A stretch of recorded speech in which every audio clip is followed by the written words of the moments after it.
नमस्कार, SBT news में आपका स्वागत है। पेश है 27 जुलाई बुधवार सुबह 6:15 बजे राजस्थान की बड़ी खबरें। कांग्रेस में सीएम अशोक गहलोत और सचिन पायलट खेमों के बीच चल रही खींचतान को मिटाने के लिए कांग्रेस हाईकमान के निर्देश पर काम शुरू हो चुका है। कांग्रेस प्रदेश प्रभारी अजय माकन कल और परसों विधानसभा में विधायकों से 1 to 1 बात करके उनके मन की बात जानेंगे। 2 दिन की रायशुमारी में माकन हर विधायक से मुख्यमंत्री के तौर पर उनकी पसंद, मंत्रियों के कामकाज, सत्ता संगठन की नियुक्तियों के बारे में जानकारी देंगे।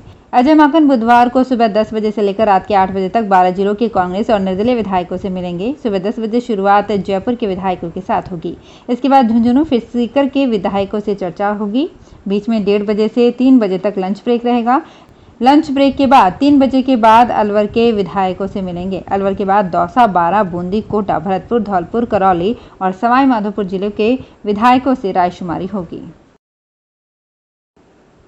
राजस्थान सरकार द्वारा संचालित अंग्रेजी माध्यम के विद्यालयों में इस शैक्षणिक वर्ष में बहुत अच्छा रुझान देखने को मिला है। अंग्रेजी माध्यम के विद्यालयों में उपलब्ध सीटों की तुलना में लगभग 3 गुना से अधिक आवेदन प्राप्त हुए हैं। राजस्थान सरकार के महात्मा गांधी विद्यालयों में कक्षा 1 के लिए उपलब्ध 18,093 सीटों पर 60,000 आवेदन प्राप्त हुए हैं। राजधानी के एक विद्यालय में कक्षा 1 के लिए 60 सीटों के लिए लगभग 1400 आवेदन प्राप्त हुए हैं। माध्यमिक शिक्षा विभाग के निदेशक सौरभ स्वामी ने बताया कि अंग्रेजी माध्यम के स्कूल को संचालित हुए ये केवल तीसरा वर्ष है और लोगों का विश्वास अर्जित किया है। जहां भी उपलब्ध सीटों से अधिक आवेदन पत्र प्राप्त हुए हैं वहां चयन के लिए लॉटरी प्रणाली अपनाई जाएगी। भ्रष्टाचार निरोधक ब्यूरो एसीबी कोटा देहात की टीम झालावाड़ में बड़ी इकाई को अंजाम दिया है। टीम ने झालावाड़ जेल के जेलर करण सिंह को 10,000 रुपए की रिश्वत लेते रंगे हाथों गिरफ्तार कर लिया। जेलर ने महिला कैदी को परेशान नहीं करने और परिजनों से फोन पर बात कराने के एवज में रिश्वत मांगी थी। एसीबी की कार्रवाई से झालावाड़ जेल में हड़कंप मच गया। एसीबी की टीम गिरफ्तार आरोपी को कोटा लेकर रवाना हो गई। एसीबी कोटा देहात एएसपी प्रेरणा शेखावत ने बताया कि परिवादी भवानी शंकर मीणा ने शिकायत दी थी। बारां में जमीन बेचने के मामले में यथास्थिति आदेश जारी करवाने के एवज में रिश्वत मांगने के 3 साल पुराने मामले में एसीबी ने एसडीओ कोर्ट बारां के तत्कालीन रीडर को गिरफ्तार किया है। टीम ने आरोपी को एसीबी कोर्ट में पेश किया, जहां से कोर्ट ने आरोपी को 10 अगस्त तक न्यायिक अभिरक्षा में भेजने के आदेश जारी किए। आरोपी देवेंद्र शर्मा कुछ समय पहले ही सहायक प्रशासनिक अधिकारी कार्यालय उपखंड अधिकारी बारां के पद से सेवानिवृत्त हुआ है। जमीन को रेवेन्यू रिकॉर्ड में दर्ज करवाने के एवज में रिश्वत मांगने वाले एक पटवारी श्रीराम नायक को मंगलवार को श्रीगंगानगर एसीबी की टीम ने अनूपगढ़ क्षेत्र में कार्यवाही कर धर दबोचा। पटवारी पिछले कई दिन से परिवादी को जमीन रेवेन्यू रिकॉर्ड में दर्ज करवाने तथा केसीसी फाइल बनाने के लिए चक्कर कटवा रहा था तथा उसने इस काम के लिए 5,000 रुपए की रिश्वत मांगी। बाद में वो 4,000 रुपए पर सहमत हो गया। इसकी सूचना एसीबी श्रीगंगानगर की 2nd चौकी को मिली तो उन्होंने जाल बिछाया और डीएसपी वेद प्रकाश लखोटिया ने आरोपी को रंगे हाथों रिश्वत लेते धर दबोचा। राजस्थान में मानसून आए लगभग 1 पखवाड़ा हो चुका है, लेकिन अब तक आधे से भी अधिक राजस्थान में बारिश सामान्य से कम हुई है। हालांकि मानसून अभी सक्रिय है और आगामी 24 घंटे में राज्य के अनेक हिस्सों में भारी से अति भारी बारिश का अनुमान है। मौसम विभाग के आंकड़ों के अनुसार इस साल अब तक मानसून में बारिश सामान्य से 26% कम हुई है। राज्य के कुल 33 में से 19 जिले में अब तक सामान्य से कम बारिश हुई है। इसके अनुसार 1 जून से 26 जुलाई के बीच सिर्फ 11 जिलों में सामान्य बारिश हुई है। इस अवधि के दौरान पूरे राज्य में समग्र रूप से 160.98 मिमी बारिश दर्ज की गई है, जो कि सामान्य वर्षा 218.28 मिमी से 26.2% कम है। बच्चों के कोरोना वैक्सीनेशन को लेकर अच्छी खबर है। मीडिया रिपोर्ट्स के मुताबिक केंद्रीय स्वास्थ्य मंत्री मनसुख मांडविया ने कहा कि बच्चों का टीकाकरण अगस्त में शुरू किया जा सकता है। मांडविया ने ये बात मंगलवार को संसद में हुई बीजेपी की पार्लियामेंट्री बैठक में कही है। इस मीटिंग में प्रधानमंत्री नरेंद्र मोदी भी मौजूद रहे। इंदौर में बाल चोरी होने का एक अनोखा मामला सामने आया है। इंदौर से हावड़ा जाने वाली ट्रेन से 10 क्विंटल से ज्यादा बाल चोरी हो गए। चोरी किए गए बालों की कीमत 60 लाख रुपए है। हालांकि मामले में अभी तक एफआईआर दर्ज नहीं हुई है। इस मामले में महाराष्ट्र के फेरी वाले एफआईआर दर्ज कराने के लिए आरपीएफ के चक्कर काट रहे हैं। फेरी वाले 1 किलो बाल 5,000 रुपए तक में बेचते हैं। बाल इकट्ठा करने के लिए वे गली गली घूमते हैं। शर्त ये होती है कि बाल कटे हुए नहीं, केवल कंघी से गिरे हुए हों और वे भी महिलाओं के होने चाहिए।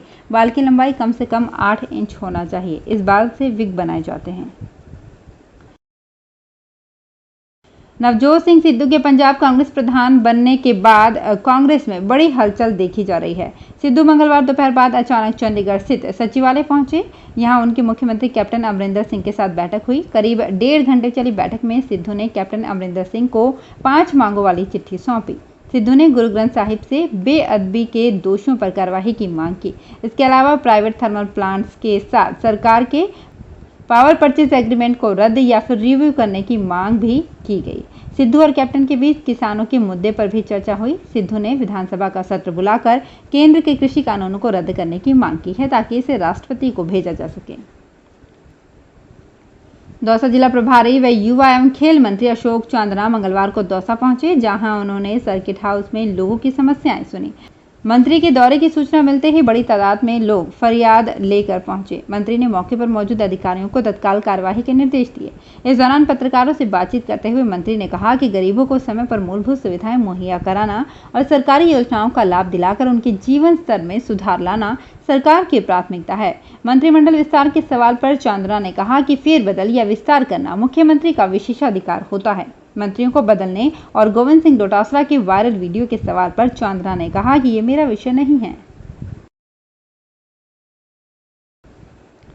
राजस्थान सरकार ने ट्रांसजेंडर समुदाय के समावेशी विकास के लिए एक कार्य योजना को मंजूरी दी है और उसके क्रियान्वयन के लिए 8 करोड़ 98 लाख रुपए स्वीकृत किए हैं। एक सरकारी बयान के अनुसार मुख्यमंत्री अशोक गहलोत ने सामाजिक न्याय एवं अधिकारिता विभाग द्वारा प्रस्तावित इस कार्य योजना के प्रारूप का अनुमोदन कर दिया है। उन्होंने कार्य योजना के क्रियान्वयन के लिए लगभग 8 करोड़ 98 लाख रुपए के अतिरिक्त बजट प्रावधान को भी स्वीकृति दी है।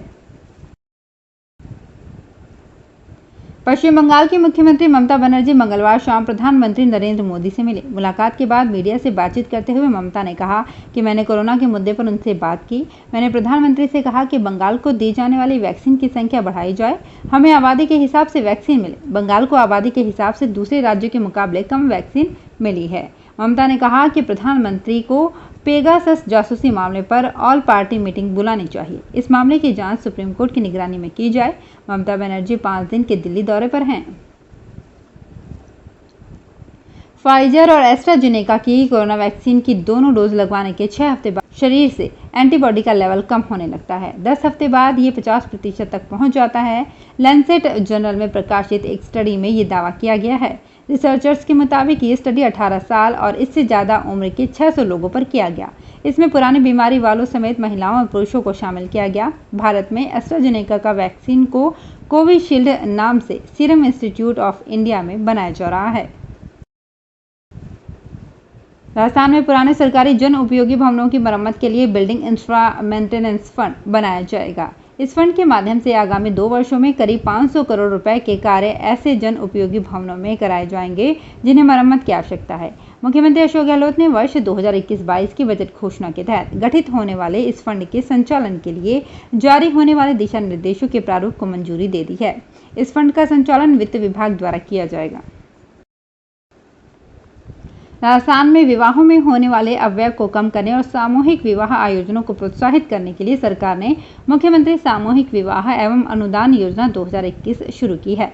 महिला अधिकारिता के सहायक निदेशक सुश्री शजिया तबस्सुम ने बताया कि सामूहिक विवाह के आयोजन, आवेदन और भुगतान का सरलीकरण करते हुए ऑनलाइन कर दिया गया है, जिसका उद्देश्य लाभार्थियों एवं आयोजनकर्ता संस्थाओं को अधिक से अधिक लाभ देना है। उन्होंने बताया कि इस योजना में विवाह आयोजन की अनुमति के लिए विवाह की तिथि से कम 15 दिन पहले ऑफलाइन आवेदन के स्थान पर अब ऑनलाइन आवेदन, विवाह पंजीयन हेतु 15 दिन के स्थान पर 60 दिन का समय, वधू के द्वारा बैंक खाता विवरण प्रस्तुत करने की अवधि 15 दिन के स्थान पर 60 दिन कर दी गई है। तो फिलहाल इस बुलेटिन में इतना ही, फिर हाजिर होंगे कुछ और बड़ी खबरों के साथ। एसबीटी न्यूज के और भी वीडियोस को देखने के लिए हमारे चैनल को सब्सक्राइब करें और नोटिफिकेशन पाने के लिए बेल आइकन को प्रेस करें।